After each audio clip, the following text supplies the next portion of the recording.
Welcome sir doctor Srikanth గారు. Really happy to meet you.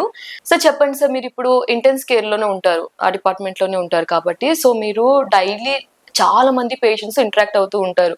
ఎన్నో kind of infections అన్నవి infections తో ఎఫెక్ట్ అయిన పేషెంట్స్ వస్తూ ఉంటారు హాస్పిటల్ కి. సో మీరు మళ్ళీ ఎలా డీల్ చేస్తారు? సో ఈ ఇన్ఫెక్షన్స్ అన్నవి ఎన్ని టైప్స్ ఆఫ్ ఇన్ఫెక్షన్స్ ఉంటాయి సార్, అండ్ వాటి యొక్క స్టేజెస్ కూడా మాకు వివరిస్తారా? థ్యాంక్ యూ అండి, thanks for that introduction. Deccan hospital సోమాజిగూడలో we have dedicated 30 bedded intensive care unit. దాంట్లో డిఫరెంట్ టైప్ ఆఫ్ పేషెంట్స్ని తీసుకుంటాం మేము.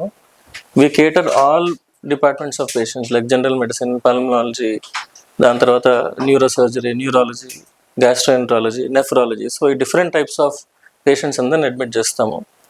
Most commonest disease that patient will get admitted in this hospital or commonest will be infections in the body. It can be anywhere, అంటే infections ఎక్కడన్నా ఉండొచ్చు. It can be skin and subcutaneous tissues ఉండొచ్చు, లంగ్స్లో ఉండొచ్చు, urinary ట్రాక్లో ఉండొచ్చు, లేకపోతే కిడ్నీస్లో ఉండొచ్చు, అబ్డమిన్లో, ఇంటెస్టైన్స్లో, ఎక్కడైనా. So most commonest disease admit అయ్యేది వాళ్ళు కామనెస్ట్గా ఇన్ఫెక్షన్స్తో అడ్మిట్ అవుతారు. సో దీన్ని సెప్సిస్ అంటారు. సో సెప్సిస్ అంటే anywhere infection in the body which will cause high grade fevers కానీ, లేకపోతే పల్స్ రేట్ పెరిగిపోవటం కానీ, ఇవన్నీ సెప్సిస్ లో స్టేజెస్. సెప్సిస్ అంటారు అనమాట దీన్ని. ఓకే, అంటే బాడీలో ఒక టైప్ ఆఫ్ ఇన్ఫెక్షన్ ఎక్కడన్నా ఉండొచ్చు, అది బాడీలో ఎనీ ఆర్గాన్ లో ఇన్ఫెక్షన్. సో మన బాడీలో ఏ ఆర్గన్స్ ఇన్ఫెక్షన్ ఫార్మ్ అవ్వచ్చు, ఏ ఆర్గాన్ లోనైనా ఇన్ఫెక్షన్ ఉండొచ్చు. కామన్ గా ఏంటంటే పెద్దవాళ్ళలో, లేకపోతే డయాబెటీస్ ఉన్న వాళ్ళలో, లేకపోతే ఇమ్యూనో కాంప్రమైజ్డ్ పేషెంట్స్, లేకపోతే వాళ్ళకి న్యాచురల్ ఇమ్యూనిటీ తక్కువ ఉన్న వాళ్ళలో ఈ కామన్ గా ఇన్ఫెక్షన్స్ అనేవి వస్తుంటాయి. సో ఇన్ఫెక్షన్స్ వచ్చినప్పుడు బాడీలో ఏదో ఒక ఆర్గాన్ లో ఇన్ఫెక్షన్ డెవలప్ అవుతుంది. కామన్ గా ఎల్డర్లీలో, డయాబెటీస్ పేషెంట్స్ లో లంగ్స్ లో కానీ, యూరిన్ లో కానీ ఇన్ఫెక్షన్స్ ఉంటాయి. సో దాన్ని సెప్సిస్ అంటారు. దాని తర్వాత ఆ ఇన్ఫెక్షన్ ఒక్క ఆర్గాన్ లోనే ఉండదు, అది మొత్తం బ్లడ్ లో సర్క్యులేట్ అయ్యి డిఫరెంట్ ఆర్గాన్స్ కూడా ఇన్ఫెక్ట్ అయ్యే ఛాన్సెస్ ఉంటుంది. సో దాన్ని సెప్సిస్ స్టేజ్ 1 నుంచి, దాని తర్వాత సెప్టిక్ షాక్ అంటారు. అంటే బ్లడ్లోకి వెళ్ళిపోయి బ్లడ్లో నుంచి బీపీ డౌన్ అయిపోవటము, దాని తర్వాత డిఫరెంట్ ఆర్గాన్స్ ఇన్వాల్వ్ కావటము, లైక్ లంగ్స్లో ఇన్ఫెక్షన్ కానీ, లేకపోతే బ్రెయిన్కి ఎఫెక్ట్ కావడం కానీ, కిడ్నీస్ మీద ఎఫెక్ట్ కావడం కానీ, లివర్ మీద ఎఫెక్ట్ కావడం కానీ. సో ఇట్లాంటివి అన్నీ జరుగుతుంటాయి. దీన్ని సెప్సిస్ విత్ సెప్టిక్ షాక్ అంటారు. So sepsis with septic shock ఏంటంటే ఇన్ఫెక్షన్ ఏదైనా ఒక ఆర్గాన్లో ఉండి అది బ్లడ్లోకి వెళ్ళి బీపీ డౌన్ కావడం అనేది సెప్టిక్ షాక్ అంటారు. ఇది మోస్ట్ డేంజరస్ కాంప్లికేషన్. మా దగ్గరకు వచ్చే పేషెంట్స్ చాలా మంది ఈ కాంప్లికేషన్తో ల్యాండ్ అవుతారు ఆల్రెడీ. వాళ్ళు బయట ఏదో ఒక హాస్పిటల్లో ఒక 4-5 డేస్ ట్రీట్మెంట్ తీసుకొని అక్కడ సరిగా అవ్వక దాని తర్వాత మనది కాంప్లికేటెడ్ స్టేజ్లో వస్తారు. సో ఈవెన్చువల్లీ వాళ్ళు ఈ సెప్టిక్ షాక్ అనే కాంప్లికేషన్ తోనే అడ్మిట్ అవుతారు మన దగ్గర. యాక్చువల్లీ ప్రాపర్ గా వాళ్ళు డే 1 లోనే ఫీవర్ వచ్చినప్పుడు, వాళ్ళకి సిమ్టమ్స్ ఇంకా బాగా ఫ్రీక్వెంట్ గా తెలిసినప్పుడు అర్లీగా మన దగ్గర హాస్పిటల్కి వస్తే ఏంటంటే యాక్యురేట్ టైంలో డయాగ్నోసిస్ చేసి ట్రీట్మెంట్ చేసే ఛాన్స్ ఉంటుంది. సో కాంప్లికేటెడ్ స్టేజ్ లో వస్తారు మన దగ్గర, చాలా కాంప్లికేటెడ్ సీరియస్ స్టేజ్ లో వస్తారు మన దగ్గర. ఎక్కువ ఇన్ఫెక్షన్స్, సెప్టిక్ షాక్ అనే స్టేజ్ లో వస్తారు. వాళ్ళని అడ్మిట్ చేసి మనం ట్రీట్మెంట్ చేస్తుంటాం. అంటే సార్ ఇప్పుడు మనం పేషెంట్స్ లో చూసినట్లయితే రెగ్యులర్ గా ఎక్కువ infected people like viral infections ఉన్నాయని, లైక్ మలేరియా, డయేరియా, సో ఈ కైండ్ ఆఫ్ డిసీజెస్ తో వాళ్ళు వస్తూ ఉంటారు. సో మీరు లైక్ మలేరియా, డయేరియా, ఈ సెప్సిస్ అనేవి డిఫరెంట్ డిసీజెస్ అంటారా, లేకపోతే ఫస్ట్ ఇంట్రోడే మనకి సెప్సిస్ నుంచి ఫామ్ అవుతుందా? ఇన్ఫెక్షన్ అనేది it can be viral, bacterial, fungal, ఏదైనా కావచ్చు. Malaria is a type of tropical infection. It's a parasitic infection, ఏదైనా ఉండొచ్చు. ఇప్పుడు మలేరియా కానీ any type of infection, it can be bacterial, it can be virus, it can be fungal, it can be anything. So ఇవన్నీ any of this can cause infection. దాని నుంచి complication అవుతుంది. ఆ complication తోనే మన దగ్గరికి అడ్మిట్ అవుతారు. సో ఈ కాంప్లికేషన్ లో నుంచి మనం వాళ్ళని బయట తీసుకురావడం అనేది మన బిగ్గెస్ట్ టాస్క్. బికాస్ యూజువల్ గా ఏంటంటే ఆ స్టేజ్ లోకి వెళ్ళిన వాళ్ళు టెక్స్ట్ బుక్స్ చెప్పేదాని ప్రకారం ఏంటంటే 60 to 70% మోర్టాలిటీ. అంటే ఆల్మోస్ట్ ఒక 100 పీపుల్ కి ఇట్లాంటి సిచ్యువేషన్ వస్తే 60 to 70 పీపుల్ డేంజరస్ సిచ్యువేషన్ లో ఉంటారు. They will not come out కూడా కొన్నిసార్లు. సో మల్టీ ఆర్గన్ ఫెయిల్యూర్స్ లోకి వెళ్తారు, మల్టీ ఆర్గన్ డిస్ఫంక్షన్ ఒక స్టేజ్ ఉంటుంది, దాని తర్వాత ఫెయిల్యూర్ లోకి వెళ్తారు. ఈ స్టేజెస్ అంటే ఏంటంటే ఆల్మోస్ట్ ఎండ్ ఆర్గన్ డిసీజెస్ అనమాట, ఎండ్ ఆర్గన్ ఫెయిల్యూర్స్ అనమాట.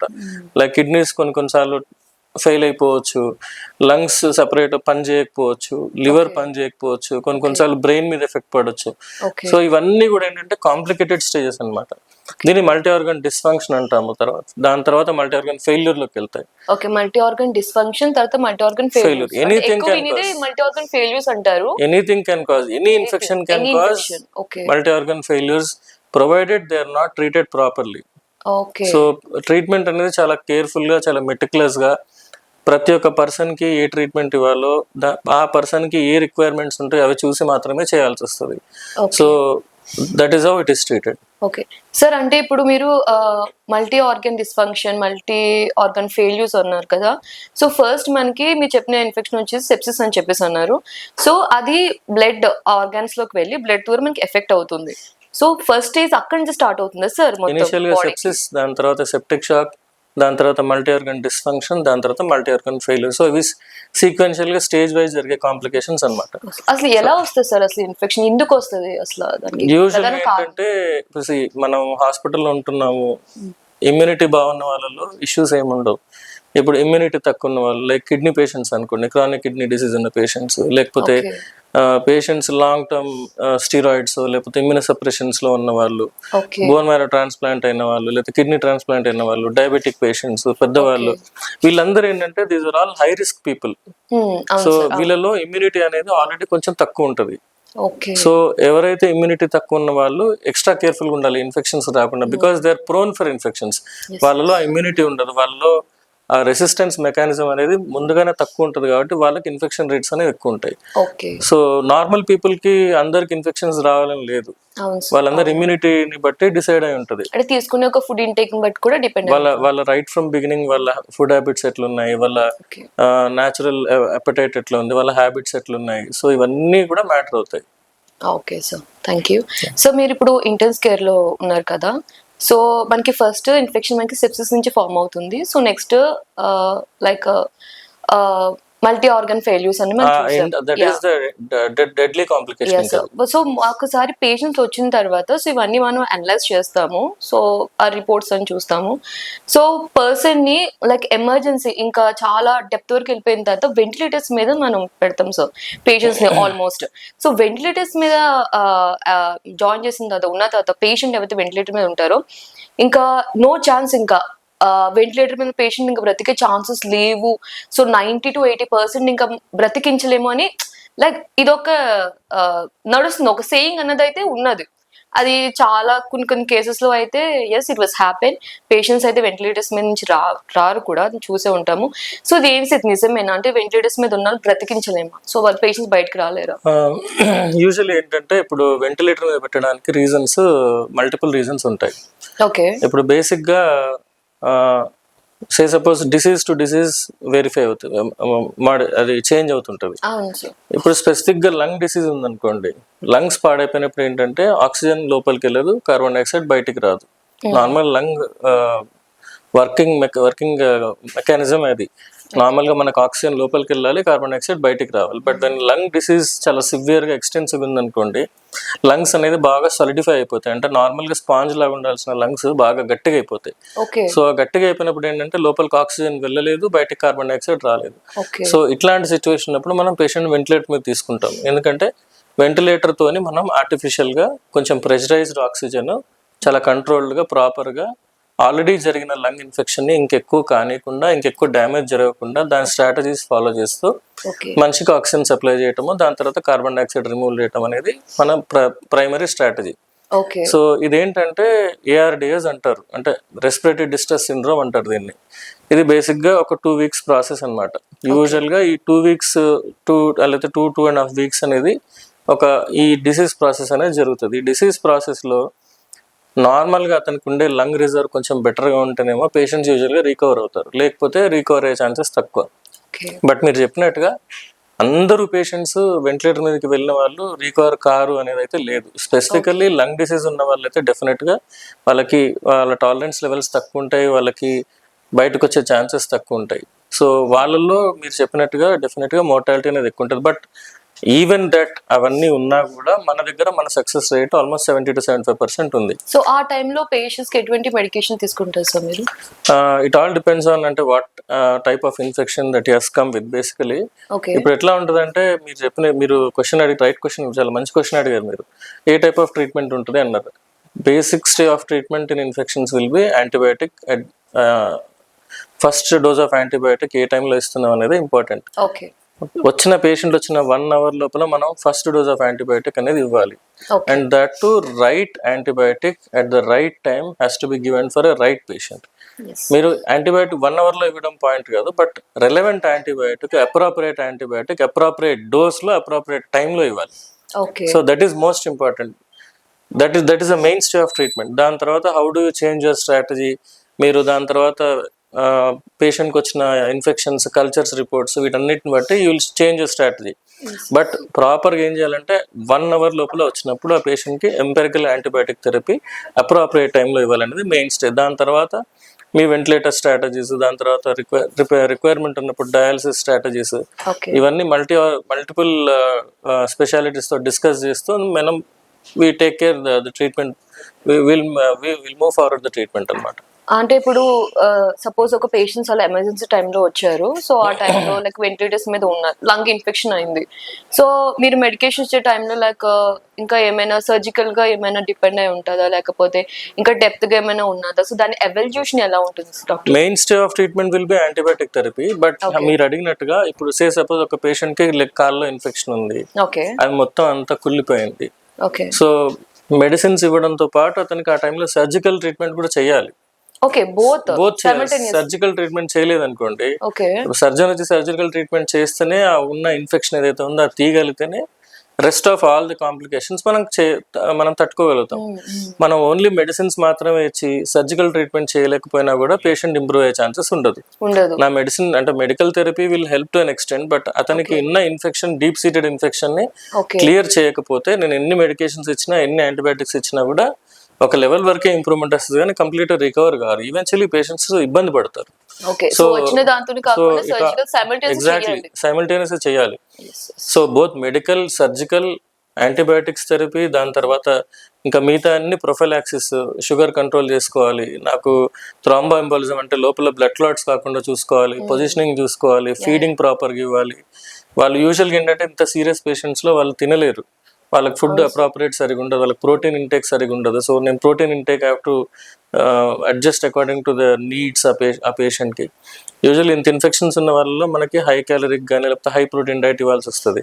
సో అంత హై ప్రోటీన్ డైట్ నేను వాళ్ళకి మ్యాచ్ చేయాలి. సెకండ్ థింగ్, ఇప్పుడు ఇంత ఇన్ఫెక్షన్స్ ఉన్న వాళ్ళలో యూజువల్గా ఏంటంటే అన్ని ఆర్గాన్స్ ఫంక్షన్ తక్కువ అవుతుంది. బ్రెయిన్ దగ్గర నుంచి మొదలుపెట్టి కిడ్నీస్ వరకు కూడా ప్రతి ఆర్గాన్ ఫంక్షనింగ్ డౌన్ అవుతుంది. సో ఆర్గాన్ ఫంక్షనింగ్ డౌన్ అయినప్పుడు ఇంటెస్టైన్స్ ఫంక్షనింగ్ కూడా డౌన్ ఉంటుంది. సో ఒక పర్సన్ కి నార్మల్ ఫీడింగ్ ఉండదు, వాళ్ళు ఫస్ట్ ఆఫ్ ఆల్ వాళ్ళు ప్రాపర్ గా ఫీడింగ్ తీసుకోలేరు, సెకండ్ ఆఫ్ ఆల్ వాళ్ళ ఇంటెస్టైన్స్, వాళ్ళ గట్ కూడా సరిగ్గా పనిచేయదు. సో ఇలాంటి స్టేజ్ లో మనం ఫీడింగ్ మళ్ళీ ఇంకా వాళ్ళకి ఇంకా హై ప్రోటీన్ డైట్ ఇస్తూ ప్రాపర్ అన్ని కేర్ చేస్తుంటేనే ఇన్ఫెక్షన్స్ నుంచి రికవర్ అయ్యే ఛాన్సెస్ ఉంటాయి. So medical, surgical, sugar control, your positioning, your feeding, everything will come in to picture. Okay, so మొత్తం ఈ సర్కమ్స్టెన్సెస్ అన్ని మన మైండ్ లో పెట్టుకొని అన్ని చేసుకోవాలి. సో ఎటువంటి డిసీజ్ తో వచ్చారో కూడా ముందు దాన్ని క్లారిఫై చేసి, సో అప్పుడు దానికి తగిన ట్రీట్మెంట్ ని ప్రొవైడ్ చేస్తున్నాము. కరెక్ట్ సార్, ఇప్పుడు మీరు లైక్ సెప్సిస్ కోసం ఎక్స్ప్లెయిన్ చేశారు, సో మల్టీ ఆర్గన్ ఫెయిలియర్ కోసం చెప్పారు, అండ్ పేషెంట్స్ ని వెంటిలేటర్స్ మీద అడ్మిట్ చేసినప్పుడు సో వాళ్ళకి సర్కమ్స్టెన్సెస్ ఎలా ఉంటాయని కూడా చెప్పారు. సార్, ఇప్పుడు ఈ 3 మేజర్ చూసుకుంటే మనం, సో దీంట్లో డయాలసిస్ పార్ట్ కూడా మేజర్ ప్లే రోల్ చేస్తుంది. సో ఈ డయాలసిస్ అంటే ఏంటి సార్, అసలు ఎలా ప్రొవైడ్ చేస్తారు పేషెంట్ కి? సో ఎటువంటి మెడికల్ టైంలో దాన్ని డయాలసిస్ మీద చేయాల్సి వస్తుంది, ఒకసారి చెప్తారా? సో యూజువల్గా మన దగ్గర admit infected patients, septic shock patients లో eventually 75 to 80% of the patients will land in kidney failures also. So kidney failure అనేప్పుడు ఏంటంటే బాడీలో మన కిడ్నీస్ 24/7 వర్క్ చేసి బాడీలో ఉండే వేస్ట్ మెటీరియల్ అంతా యూరిన్ ద్వారా బయటికి పంపించేస్తుంది. This is normal kidney function to be in simple terms. So దాన్ని ఏంటంటే ఆ కిడ్నీ ఫంక్షనింగ్ డౌన్ అయినప్పుడు మన బాడీలో వేస్ట్ మెటీరియల్ అంతా అట్లాగే ఉండిపోతుంది, బయటికి రాదు.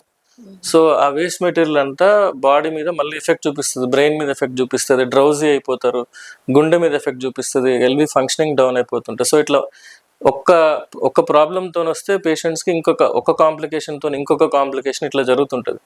సో దీన్ని మనం చేయడానికి ఒక ఆప్షన్ ఉంది. ఏంటంటే డయాలసిస్ అంటారు. డయాలసిస్ అంటే ఏంటంటే బ్లడ్ ప్యూరిఫికేషన్ టెక్నిక్ అనమాట. అది బ్లడ్లో ఉండే వేస్ట్ మెటీరియల్ అంతా మనం మెషిన్ ద్వారా క్లీన్ చేసి మళ్ళీ బ్లడ్ని మళ్ళీ బాడీలోకి పంపిస్తాం.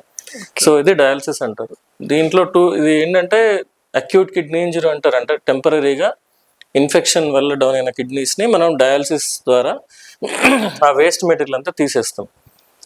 సో ఈ డయాలసిస్తోనే పేషెంట్స్ కిడ్నీస్ అంతా బాగా అయిపోతాయి అనేది పాయింట్ కాదు. కిడ్నీస్ పనిచేయట్లేవు కాబట్టి ఆల్టర్నేట్గా కిడ్నీస్ ప్లేస్లో ఒక మెషిన్ త్రూ మన బ్లడ్ని ప్యూరిఫై చేసుకునే ఒక టెక్నిక్ మాత్రమే.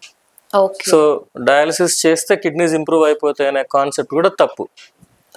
మనం డయాలసిస్ చేసేది it's an artificial machine support. మన బాడీలో ఉండే న్యాచురల్ ఫంక్షనింగ్ లేదు కాబట్టి మనం ఒక మెషిన్ సాయంతో ఆర్టిఫిషియల్గా మనం మన బ్లడ్ని వేస్ట్ మెటీరియల్ నుంచి ప్యూరిఫై చేసుకుంటాం. So this is called dialysis.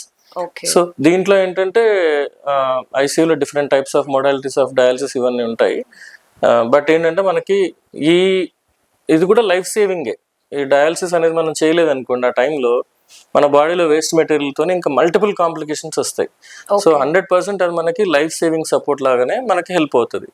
Definite గా చేయాల్సి వస్తుంది. అది అంటే దీనికి ఇంత డ్యూరేషన్, ఇంత పీరియడ్ ఆఫ్ టైం అని చెప్పేసి యూజువల్ గా ఏంటంటే ఇప్పుడు కిడ్నీస్ టెంపరీగా ఇన్ఫెక్షన్ వల్ల డౌన్ అయినాయి అనుకోండి, జస్ట్ ఇన్ కేస్, అంటే అంతకుముందు ప్రీవియస్ కిడ్నీ డిసీజ్ ఏం లేదు అతనికి, అంతకుముందు షుగర్ లేదు, అంతకుముందు ఏ ప్రాబ్లం లేకున్నా కూడా ఇన్ఫెక్షన్ వల్ల టెంపరీగా కిడ్నీస్ అనేది డౌన్ అయితే యూజువల్ గా మనకి 2 weeks వరకు టైం పడుతుంది రికవర్ కావడానికి. యూజువల్ రికవర్ అవుతాయి 75 to 80% of the times. Kidneys అనేది ఇన్ఫెక్షన్ వల్ల డౌన్ అయినప్పుడు ఒక 75 to 80% పీపుల్లో రికవర్ అవుతాయి. 2 weeks టైం పడుతుంది. ఆ 2 weeks వరకు ఎప్పటికైతే అప్పుడు ఎంత సపోర్ట్ ఇవ్వాల్సిన అవసరం వస్తే అంత సపోర్ట్ మనం డయాలసిస్ మెషిన్ త్రూ చేయాల్సి వస్తుంది. అది డైలీ సపోర్ట్ అవసరం పడుతుందా, వన్స్ ఇన్ 2 days పడుతుందా, లేకపోతే ఆల్టర్నేట్ డే, థర్డ్ డే పడుతుందా అనేది పేషెంట్ కండిషన్ బట్టి డిసైడ్ అయి ఉంటుంది. సో ఎవ్రీ పేషెంట్కి డిఫరెన్స్ ఉంటుంది. కొంతమందికి డైలీ రిక్వైర్మెంట్ ఉంటుంది, కొంతమందికి ఆల్టర్నేట్ డే చేయాల్సి వస్తుంది. సో ఇదంతా మనకి ఎవ్రీ పేషెంట్కి ఆయనకి రిలేటెడ్ ఏవైతే ప్రాబ్లమ్స్ ఉన్నాయో దాన్ని పట్టుకొని మనం ప్రాపర్గా డయాలసిస్ అనేది మనం ట్రీట్మెంట్ చేస్తాం. సార్, ఇప్పుడు డయాలసిస్ తీసుకున్న పేషెంట్స్ అంటే ఇప్పుడు ఒకసారి తీసుకుంటే లైఫ్ టైం తీసుకోవాల్సి ఉంటుంది సార్ పేషెంట్స్కి? ఇప్పుడు మీకు నేను చెప్పినట్టుగా యూజువల్గా అక్యూట్ కిడ్నీ ఇంజరీస్ అంటే ఇప్పుడు ఇన్ఫెక్షన్ వల్ల డౌన్ అయిన కిడ్నీస్ ఏదైతే ఉంటాయో 2 weeks లో రికవరీ ఛాన్సెస్ ఉంటాయి. 2 weeks తర్వాత most likely they will not require dialysis. But ఈ 2 weeks లో కూడా రికవర్ కాకపోతే మోస్ట్ లైక్లీ ఒక 10 to 20% పీపుల్లో they will end up in permanent kidney injury అంటారు. So that is chronic kidney disease అంటారు. అయితే ఈ సెట్ ఆఫ్ పేషెంట్స్ ఏంటంటే ఆల్రెడీ ప్రీవియస్గా వాళ్ళకి కిడ్నీ ప్రాబ్లం ఉన్న వాళ్ళు, లేకపోతే uncontrol sugars, uncontrol blood pressures, లేకపోతే ఆల్రెడీ ప్రీవియస్గా డయాలసిస్ అయిన పేషెంట్స్, లేకపోతే మన హాస్పిటల్ స్టేలోనే చాలాసార్లు రికరెంట్గా బ్లడ్ ప్రెషర్ డౌన్ అయిపోవడము, లేకపోతే మనం ఏదైనా కాంట్రాస్ట్ ఇచ్చినప్పుడు ఇట్లాంటి వాళ్ళల్లో ఈ 10 to 20% స్టేజ్లోకి పడతారు. వాళ్ళలో usually they will require permanent dialysis. కాకపోతే that percentage is very low. So out of 100 patients that you admit in ICU, 75 to 80 will usually recover. అంటే ఒక 75 నుంచి 80% మంది రికవర్ వెళ్ళిపోతారు. ఒక 15 to 20 to 25% మాత్రం ఆ పర్మనెంట్ డయాలసిస్ లోకి ఎంటర్ అయ్యే ఛాన్సెస్ అయితే ఉంటాయి. సో అందరిలో కాదు, వాళ్ళ ఒక subset. It is a spectrum of people. వాళ్ళలో ఆల్రెడీ ప్రీవియస్ ప్రాబ్లమ్స్ ఉన్న వాళ్ళు, లేకపోతే అన్కంట్రోల్ షుగర్, బ్లడ్ ప్రెషర్, ప్రీవియస్గా రీనల్ ఆర్టరీ ప్రాబ్లమ్స్ ఉన్న వాళ్ళు, ఇట్లాంటి వాళ్ళలో మాత్రమే they end up in problems. లేకపోతే యూజువల్గా అసలు అన్కాంప్లికేటెడ్ పేషెంట్ ఎవరైనా ఇన్ఫెక్షన్స్తో ఇట్లా డౌన్ అయిన వాళ్ళు ఉన్నారు అనుకోండి, వాళ్ళు రికవర్ అవుతారు. ఓకే సార్, ఇప్పుడు కిడ్నీ ఫెయిల్యూర్ అంటేనే ఒక కాంప్లికేటెడ్ ఇష్యూ అది. సో ఫ్యామిలీస్లో చాలా మంది చాలా లైక్ భయం ఉంటుంది కిడ్నీ ఫెయిల్యూర్ అంటే. సో సడన్ గా ఏమైనా అయిపోవచ్చు, చాలా సీరియస్ ఇల్నెస్ కి వెళ్ళిపోవచ్చు అని. సో ఆ టైంలో డయాలసిస్ కోసం మీరు వాళ్ళకి ఎలా ప్రొవైడ్ చేస్తారు? అంటే చాలా మందికి అవేర్నెస్ ఉండదు ఈ డయాలసిస్ చేయించుకోవాలి ఇవన్నీ కూడా. సో ఆ టైంలో మీరు ఫ్యామిలీస్ కి ఎలా డయాలసిస్ కోసం ఎక్స్ప్లెయిన్ చేస్తారు? సో వాళ్ళు దాన్ని ఇంటేక్ కింద ఎలా తీసుకుంటారు డాక్టర్ గారు? యూజువల్ గా అంటే మీరు అడిగింది మోస్ట్ ఇంపార్టెంట్ క్వశ్చన్ అది. Actually to discuss whatever is happening with the patient, we have to discuss with the family. So family toni manam not only regarding dialysis, in fact as a matter of fact the whole disease process enti anedi kuda manam family ki proper ga educate cheyagalagali. Because వాళ్ళలో చాలా భయాలు ఉంటాయి. Ventilator మీదకి వెళ్తే బయటికి రాడేమో, ఒకసారి dialysis చేయించుకుంటే permanent dialysis చేయించుకోవాలేమో, ఒకసారి బీపీ డౌన్ అయిపోతే వాళ్ళు పర్మనెంట్గా రికవర్ కారేమో, ఒకసారి బ్రెయిన్లో బ్లడ్ క్లాట్ అయిన వాళ్ళు 100% రికవర్ కారేమో. సో ఇట్లాంటి మిత్స్ అనేవి చాలా ఉంటాయి. సో ఇవన్నీ కూడా ఏంటంటే మనం we have to counsel the family in a proper వే.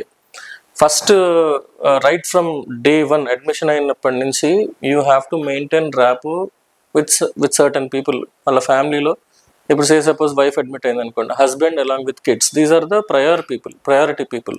లేదా హస్బెండ్ అయిపోతే అడ్మిట్ అయితే వైఫ్ విత్ కిడ్స్. సో ప్రాపర్గా ఒక 4 or 5 పీపుల్ మనం చూస్ చేసుకొని వాళ్ళతో డైలీ ర్యాపో మెయింటైన్ చేయాలి ఫస్ట్. సెకండ్ ఇంపార్టెంట్ థింగ్ ఏంటంటే disease process as it is వాళ్ళకి ఎక్స్ప్లెయిన్ చేయగలగాలి. మనం నార్మల్గా అందరికీ డిసీజ్ ప్రాసెస్ అనేది చాలా నెగిటివే ఉంటుంది. వాళ్ళకి ఈ ప్రాబ్లం ఉంది, ఆ ప్రాబ్లం ఉంది, ఇది ఉంది, అది ఉంది అని చెప్పడం ఒక డాక్టర్గా చాలా ఈజీ. ఒకటే విషయాన్ని వాళ్ళకి ఎక్స్ప్లెయిన్ చేసి వాళ్ళు కూడా కన్విన్స్ అయ్యి వాళ్ళు కూడా ట్రీట్మెంట్కి అగ్రి అయ్యి ఆ ట్రీట్మెంట్ అయ్యే ప్రాసెస్లో వాళ్ళు we have to take them as a part of the treatment. You know మన టీం లాగా తీసుకెళ్ళాలి వాళ్ళని. We cannot isolate them. అమ్మ ఈ ప్రాబ్లం ఉంది, అది ఉంది, కష్టం, బతకడు అని చెప్పడం చాలా ఈజీ, కానీ అది కాదు. That is what not people are expecting. అది అందరూ ఎక్స్పెక్ట్ చేస్తారు, అందరూ అట్లా చెప్తారు, కానీ we have to gain their confidence. వాళ్ళ కాన్ఫిడెన్స్ గెయిన్ చేసి మనం disease process as it is వాళ్ళకి ఎక్స్ప్లెయిన్ చేసి వాళ్ళ దగ్గర నుంచి కూడా మనం అన్ని రకాల కన్సెంట్స్ అన్ని ప్రాపర్గా తీసుకొని ట్రీట్మెంట్ చేస్తే వాళ్ళు they also feel that they are being involved, వాళ్ళని కూడా మనం కేర్ తీసుకుంటున్నాం అనేది వాళ్ళకి క్లియర్గా ఉంటుంది. సెకండ్ థింగ్, ఈ ఫ్యామిలీ ఎడ్యుకేషన్ అనేది ఎందుకు ఇంపార్టెంట్ అంటే మనం రైట్ వేలో ఎడ్యుకేట్ చేస్తే ఇప్పుడు ఈ పేషెంట్ ఒక్కలే కాదు కదా, తర్వాత వాళ్ళ ఫ్యామిలీలో ఇంకా చాలా మంది ఇలాంటి పేషెంట్స్ రావచ్చు. సో వాళ్ళు దే విల్ టేక్ దట్. అంటే ఇప్పుడు ఈ ప్రాబ్లం వచ్చిన వాళ్ళకి అర్లీగా హాస్పిటల్కి రమ్మని వాళ్ళు రిఫర్ చేయడము, లేకపోతే వాళ్ళ ఫ్యామిలీలో వస్తే ఏ ప్రికాషన్స్ తీసుకోవాలనేది వాళ్ళకి ముందుగా చెప్పడం. సో ఇట్లాంటివన్నీ ఫ్యామిలీ ఎడ్యుకేషన్ అనేది very important in hospital and out of hospital. హాస్పిటల్లో ఉన్నప్పుడు డిసీజ్ ప్రాసెస్ వాళ్ళకి ఎక్స్ప్లెయిన్ చేస్తాము. దాని తర్వాత ఫర్దర్గా ఇలాంటి ప్రాబ్లమ్స్ రాకుండా ఉండాలంటే ఏం చేయాలో చెప్తాము. దాని తర్వాత వాళ్ళ నెక్స్ట్ ఫ్యామిలీలో కూడా ఇంకెవరన్నా కూడా వాళ్ళకి అలాంటి సిమ్టమ్స్ ఏమైనా ఉన్నా కూడా వాళ్ళు తొందరగా హాస్పిటల్కి రమ్మనేటట్టుగా వాళ్ళకి మేము ఎడ్యుకేషన్ అవేర్నెస్ చేస్తాం. So this is all part of counselling. ఒకటే కదా, దిస్ ఇస్ ఎడ్యుకేషన్. కౌన్సిలింగ్ అంటే what is happening in hospital, ఏం జరుగుతుంది పేషెంట్ తోటి ఏంటనేది చెప్తాం. As a matter of fact ఇది కాకుండా we're trying to educate, we're trying to make people aware of what is happening. అంటే ఇప్పుడు వాళ్ళకి ఆల్ ఆఫ్ అ సడన్ ఏదో కొత్త జరిగిపోయింది, సంథింగ్ బ్యాడ్ ఏదో జరిగింది అనేది కాకుండా they are aware of something. వాళ్ళకి ఆల్రెడీ ఏదో తెలుసు. ఇప్పుడు మా దగ్గర సపోజ్ ఇప్పుడు ఒక యంగ్ పేషెంట్ కిడ్నీ ప్రాబ్లంతో వచ్చారు, వాళ్ళ ఫ్యామిలీ చాలా ప్యానిక్లో ఉంటుంది. సో వాళ్ళకి మనం ఈ kidney problem definitely as there is a problem ఉంది, కానీ వీ కెన్ ఫిక్స్ ఇట్, మనం చేయొచ్చు దానికి ట్రీట్మెంట్ ఉంది, దానికి ప్రాబ్లం సెట్ చేయడానికి అన్ని రకాలుగా ఉంది అన్న కాన్ఫిడెన్స్ వాళ్ళకి ఇవ్వాలి. దాని తర్వాత ఇప్పుడు ఆ బాబు 18 years 19 years, అలాంటి పిల్లలు, అలాంటి చిన్న పిల్లలలో ఇలాంటి సిమ్టమ్స్ అయినా కనిపిస్తే ఈ డిసీజ్ అయి ఉండొచ్చు అని వాళ్ళకి చెప్పామనుకోండి, వాళ్ళు కూడా they will also keep in their minds. So ఇవన్నీ మేము ఫ్యామిలీ ఎడ్యుకేషన్ లో చాలా క్లియర్ గా అవేర్నెస్ కల్పించే ప్రోగ్రామ్ డెఫినెట్ గా చేస్తున్నాం మేము. సో చాలా మంచిగా చేస్తున్నారు డాక్టర్ గారు. ఎందుకంటే ఇప్పుడు సపోజ్ వేరే ఎక్కడికైనా హాస్పిటల్స్ కి వెళ్ళినా సో వాళ్ళు ఏంటంటే పానిక్ అయిపోయి వస్తారు, అమ్మ ఇది జరుగుతుంది తర్వాత అని అంటే ఓకే. సో వాళ్ళు ఏంటంటే ట్రై చేస్తారు, సో ఇంకా మోటివేట్ చేసుకుంటారు వాళ్ళు. సో ఫస్ట్ ఫియర్నెస్ అన్నది అయితే ఉంటుంది. సో అలా కాకుండా సో మీరు ఏంటంటే ఒక మంచి చెప్తున్నారు, ఒక ఎడ్యుకేషన్ గా మీరు వాళ్ళకి ప్రొవైడ్ చేస్తున్నారు, నాలెడ్జ్ ప్రొవైడ్ చేస్తున్నారు. మా డయాలసిస్ అంటే ఇది ఇలా ఉంటుంది, ఈ స్టెప్ ఆన్ ఉంటుంది. అండ్ ఇంకోటి ఏంటంటే మీరు ఇన్ హాస్పిటలే కాకుండా సో పోస్ట్ హాస్పిటల్, సో వాళ్ళు ఒకవేళ బయటకు వెళ్ళిపోయిన తర్వాత కూడా ఎలాంటి ఇంటేక్ తీసుకోవాలి, ఎలా జాగ్రత్తగా ఉండాలి, మెజర్స్ ప్రొవైడ్ చేస్తున్నారు. ప్లస్ వాళ్ళ సరౌండింగ్స్ లో కూడా వాళ్ళ రిలేటివ్స్ కానీ ఫ్యామిలీ ఆఫ్ ద ఫ్రెండ్స్ ఎవరైనా ఉన్నా కూడా సో వాళ్ళకి ఇలాంటి ఒక లైక్ సిమ్టమ్స్ ఉంటే ఎలా నోటిఫై చేయాలి, సో త్వరగా క్యూర్ చేయడానికి పాసిబిలిటీస్ ఉండేలా కూడా మీరు ఇంత నాలెడ్జ్ ప్రొవైడ్ చేస్తున్నారు. ఇన్ఫాక్ట్ మాకు ఒక డెడికేటెడ్ టీమ్ ఉంది సెపరేట్ గా. మా పేషెంట్స్ డిశ్చార్జ్ అయ్యాక okay every week by week we call them, we ask them how are things. So every week call చేస్తారు? Every week మాకు ఒక సెపరేట్ PR టీమ్ ఉంది దానికి. Okay. So they take feedbacks, దాని తర్వాత వీక్ అంటే they have to come for follow up for next week. So వాళ్ళు ఒకవేళ మిస్ అయినా కూడా మేము రిమైండ్ చేస్తాం వాళ్ళకి, ఫాలో అప్కి రండి ఎందుకు రాలేదని. మేమే will try to keep track of what is happening. అంటే మా దగ్గరకు వచ్చారు, డిశ్చార్జ్ అయ్యారు, వెళ్ళిపోయారు అన్నట్టు కాకుండా we try to keep a track of all of the patients. So మాకు కనెక్టివిటీ ఉంటుంది, వాళ్ళకి ఏదైనా ఇబ్బంది ఉన్నా కూడా they feel connected. All of a sudden వాళ్ళు ఏదో ఊర్లో ఉన్నారు, వాళ్ళకి ఏదో ప్రాబ్లం ఉంది, అక్కడ లోకల్లో ఏం జరగట్లేదు, so they want to contact somebody, we have a contact number all the time. Okay, so మీరు ఒక పేషెంట్ కాకుండా ఒక ఫ్యామిలీలో ట్రీట్ చేస్తున్నారు. Yeah, exactly. So we are trying to connect with all our discharged patients, so that we maintain that sort of contact and we never miss anamata. Yes. So నాకు usually I remember patients, by majority of the patients నా దగ్గరకు వచ్చే వాళ్ళందరూ ఒక 1 year back 2 years back admit అయ్యారు, but their names are very much familiar because వాళ్ళు they keep contacting me, they keep messaging me, or else they try to keep in touch with our PRE. So multiple areas నుంచి మాకు information వస్తుంటుంది. మా nurses లేకపోతే మా PREs లేకపోతే మా technicians ఎవరో ఒకరు somebody will be in connect with patients. ఇప్పుడు వెంటిలేటర్ నుంచి డిశ్చార్జ్ అయిన వాళ్ళకి కొంతమంది మేము బైపా బెడ్ పంపిస్తాము, వాళ్ళకి ఏంటంటే హోమ్ సర్వీసెస్ కూడా మేము ప్రొవైడ్ చేస్తాం. So we go to their home, we see what is happening, whether it is really functioning well or not, ఆ బైపా ప్రాపర్గా పనిచేస్తుందా లేదా, సెట్టింగ్స్ ప్రాపర్గా ఉన్నాయా లేదా. సో ఒక 1 week 10 days వాళ్ళకి ఫ్యామిలీలో కూడా వాళ్ళకి అలవాటు చేస్తాం. ఈ మెషిన్ ఇట్లా ఉంటుంది, దీనికి ఇట్లా ఫంక్షనింగ్ ఉంటుంది, ఇది very simple, don't get panic, ఏదైనా ఇబ్బంది ఉంటే కాల్ చేయండి. So we try to maintain that connect post discharge also. Okay, so వాళ్ళకి ఏమైనా ఎమర్జెన్సీ ఉన్నా కూడా హోమ్ సర్వీసెస్ కూడా ప్రొవైడ్. ఎమర్జెన్సీ ఉంటే will not ask them to wait, will ask them to come here only definitely. But if there is any issue will try to fix it up over phone, లేకపోతే మా technician ఎవరో ఒకళ్ళు వెళ్తారు. Okay sir, so నిజంగా మీరు చేసిన concept ఏదైతే ఉన్నదో అది రియల్లీ అమేజింగ్ సార్. సో చాలా మంది పేషెంట్స్ కి కూడా అది ఒక బూన్ లాగా కూడా ఉంటుంది. యా, అండ్ ఇంకొకటి ఏంటంటే ఇప్పుడు మనం పేషెంట్స్ లైక్ వాళ్ళ ఫ్యామిలీకి కన్విన్స్ చేయడము, లైక్ వాళ్ళకి చెప్పడం ఇదంతా ఓకే, బట్ ఒక పేషెంట్ ఒక లైక్ ఏంటి అంటే ఆయన ఒక మైండ్ కూడా కంప్లీట్లీ పని చేయదు, చాలా ఫియర్ఫుల్, చాలా తెలియని భయం అని కూడా ఉంటాయి. సో అది స్ట్రాంగ్ మైండెడ్ గా ఉండలేరు పేషెంట్స్. సో ఆ టైంలో మీరు వాళ్ళకి ట్రీట్మెంట్ ప్రొవైడ్ చేసినప్పుడు ఎలాంటి మోరల్ సపోర్ట్ ప్రొవైడ్ చేస్తారు? అంటే లైక్ మెడికల్ గా చెప్తారా టర్మాలజీ, లేదంటే ఏమైనా మోరల్ సపోర్ట్? యూజువల్గా ఏంటంటే టు బి వెరీ ఫ్రాంక్, ఐసీయూలో అడ్మిట్ అయిన పేషెంట్స్ ఒక 40 to 50% ఆఫ్ ద పేషెంట్స్ వాళ్ళ కాన్షియస్నెస్ లో కూడా ఉండరు. So they will be delirium లో ఉంటారు, లేదా వెంటిలేటర్ మీద ఉంటారు. So they will not even understand what's happening. But for patients are very much conscious, వాళ్ళకి డెఫినెట్ గా we'll try to talk in a very natural way, వాళ్ళకి అర్థమయ్యే విధానంలో చెప్తాం, ధైర్యం ఉండమని చెప్తాము. So we try to make them comfortable. మీకు ఇష్యూస్ ఉన్నాయి, but then we're on the job, we will do best for whatever is required. So అనేది మేము క్లియర్గా వాళ్ళకి కూడా మేము మోటివేట్ చేయాల్సి వస్తుంది. బికాస్ వాళ్ళ కోఆపరేషన్ లేకుండా, if they're not cooperative, if they're not taking the treatment, మనం ఎంత చేసినా ఏం చేయలేము. So their willingness and second thing మా motivation. So this is all a part of మా నర్సెస్ని. నేను that is the whole point why మా నర్సెస్ నాకు ట్రీట్మెంట్ ఇచ్చిన దానికన్నా I will ask them, did you speak to the patient today? Okay, so morning నుంచి ఇవాళ ఇప్పుడు 1 hour అయింది నువ్వు డ్యూటీలో జాయిన్ అయ్యి, సో ఈ 1 hour లో how many times due to talk to the patient? There is a checklist, నేను క్లియర్గా చెప్పాను వాళ్ళకి. So there is a checklist of what should be asked and what response did they get. ఇవాళ response ఎట్లుంది, నిన్న response ఎట్లుంది, రేపటి response ఎట్లా ఉంది. సో ఇవన్నీ మేము ఒక కంపారేటివ్ స్టడీ లా చేస్తాం. It is not only giving injection ఇస్తున్నాము, వాళ్ళు ఇచ్చారా లేదా చూడడం కాదు. I will ask my nurses and my technicians to talk to the patients who are conscious all the time. Because వాళ్ళకి ఇప్పుడు ఒక రూమ్ లో ఐసీయూలో ఉంటారు, డే ఏదో నైట్ ఏదో తెలియదు, వాళ్ళ ఫ్యామిలీ పక్కన ఉండదు, వాళ్ళ రిలేటివ్స్ ఉండరు, కొంతమంది పేషెంట్స్ వాళ్ళ రిలేటివ్స్ ఇక్కడ ఉండనే ఉండరు, ఎక్కడి నుంచో ఏదో ట్రావెల్ కోసం వచ్చి ఇక్కడ సిక్ ఇక్కడ పడిపోతారు, వాళ్ళు రావడానికి 2-3 days టైం పడుతుంది, లాంగ్వేజ్ ఇష్యూస్ ఉంటాయి. సో ఇవన్నీ కూడా మేము we have to take in to consideration. Not only giving injections but all these keeping patient comfortable, make them understand in their own language. ఇప్పుడు మా దగ్గరికి చాలా మంది అవుట్ ఆఫ్ మన వెస్ట్ బెంగాల్ వాళ్ళు, ఒరిస్సా వాళ్ళు, లేకపోతే బీహార్ వాళ్ళు, ఎవరో ఏదో ఒక వర్కర్ ఇబ్బంది వస్తాడు, వాళ్ళకి మన వాళ్ళ లాంగ్వేజ్ వాళ్ళకి రాదు, మేము చెప్పేది వాళ్ళకి అర్థం కాదు. So we keep trying, translators ని పిలిపిస్తాము, వాళ్ళతో మాట్లాడిస్తాము. సో ఇవన్నీ మల్టీ ప్రాంగ్డ్ అప్రోచ్ లాగా చేయాల్సి వస్తుంది. Okay, so like friendly treatment అన్నది కూడా. So it has to be very very convincing and comfortable to the patient. First అదే కదా మనకి లైక్ మెడిసిన్ ఎంత మనం యూజ్ చేసినా so emotional We bonding have to convince, we have to communicate with the patient, we have to talk to the patient.